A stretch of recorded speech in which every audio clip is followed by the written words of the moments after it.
ఒకటి 2 సంవత్సరాల్లో ఈ కంప్లీట్ చేస్తే ఇదంతా కూడా వచ్చే ఎన్నికలకు ఎఫెక్ట్ పడదనే ఆలోచన అనుకోవచ్చు. ఇంత త్వరితగతిన నెల రోజుల్లోనే చాలా మంది మీద కేసులు అవనియండి, లేకపోతే వాళ్ళ బెయిల్ కోసం ట్రై చేయడం అవనియండి, రోజు ఆల్సో ఇలాంటి వాళ్ళందరూ కూడా ముఖ్యంగా ఎవరైతే గట్టిగా మాట్లాడారో, ఎవరైతే ఎక్కువ విమర్శలు చేశారో వాళ్ళ మీదే ఈ పడుతున్నట్లుగా కనిపిస్తున్నాను. అంటే గట్టిగా మాట్లాడడం, విమర్శలు ఓకే, దుర్భాషలాడటము, దురుసుగా వ్యవహరించడము, కార్యాలయాల మీదకి వెళ్ళటము, కొంచెం కవ్వింపించడం, రెచ్చగొట్టే విధంగా ఉండడం, వాళ్ళ మీద ఎక్కువగా కోపం ఎక్కువగా ఉండే అవకాశం ఉంది కదా. అలాంటి వాళ్ళ మీద ఆధారాలు కూడా ఉంటాయి. అవును, అందుకని అలాంటి వాళ్ళ మీద ఫోకస్ ఎక్కువ ఉంటుంది. టార్గెట్స్ చెప్పారు కదా, ప్లస్ రెడ్ బుక్ ఒకటి ఉంది. సో రెడ్ బుక్లో రెడ్ బుక్ అంటారా? ఏది అన్ని రెడ్ బుక్ అయ్యిండపోవచ్చు, ఇంకా 2-3 బుక్కులు ఉండొచ్చు. అసలు బేసిక్గా ఎల్లో బుక్ ఒకటి ఉంది కదా అక్కడ.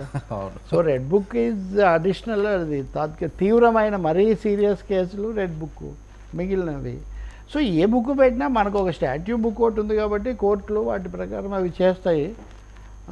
అంతకు మించి మరి ఇప్పుడు మీరు చూస్తే వైసీపీ వాళ్ళు కూడా ఎక్కడికెక్కడ ఈ స్పీకర్ తమ్మినేని సీతారాం మాట్లాడుతూ ఉన్నారు, ఇంకో చోట ఇంకొకరు మాట్లాడుతూ ఉన్నారు. కాబట్టి వాళ్ళు కూడా మెల్లమెల్లగా కూడా తీసుకొని మళ్ళీ ముందుకు వచ్చి కొంచెం ఏం కాదు, మేము నిలబడతాము, ప్రజలతో ఉంటాము, ఈ పద్ధతిలో మాట్లాడేది కనిపిస్తుంది మనకు.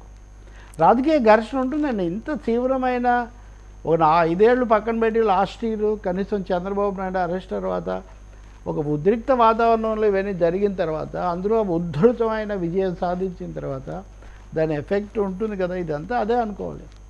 దీని నుంచి మనం దీర్ఘకాల అంశాల మీదకి కూడా వెళ్ళాలి. ఇందులో ఏ కేసు ఎక్కువ రోజులు నడుస్తుంది, ఎవరు ఎక్కువగా దొరుకుతారు, ఏది ముందైపోతుంది మనం చెప్పలేము. అది కోర్టుల మీద, పోలీసుల మీద, ఆ నాయకుల మీద కూడా ఆధారపడి ఉంటుంది. సో ఈ శిబిరం నుంచి ఈ రకమైన వార్తలు వస్తుంటే అయితే అది ఒకటి ముందస్తు బెయిల్ తెచ్చుకోవడం అనేది అప్పుడు తెలుగుదేశం వాళ్ళు తెచ్చుకున్నా, ఇప్పుడు వైసీపీ వాళ్ళు తెచ్చుకున్నా, అది చట్టబద్ధంగా అవకాశం ఉన్నది, తెచ్చుకోవచ్చు వాళ్ళు. దాన్ని ఏమి ప్రత్యేకించి ఎవరిని అప్పుడు వాళ్ళు చేసినా ఇప్పుడు వీళ్ళు చేసినా మామూలుగా అయితే చట్టబద్ధంగానే చూడాలి వాటిని. సరే, ఓకే. ఈ శిబిరం నుంచి ఈ రకమైన వార్తలు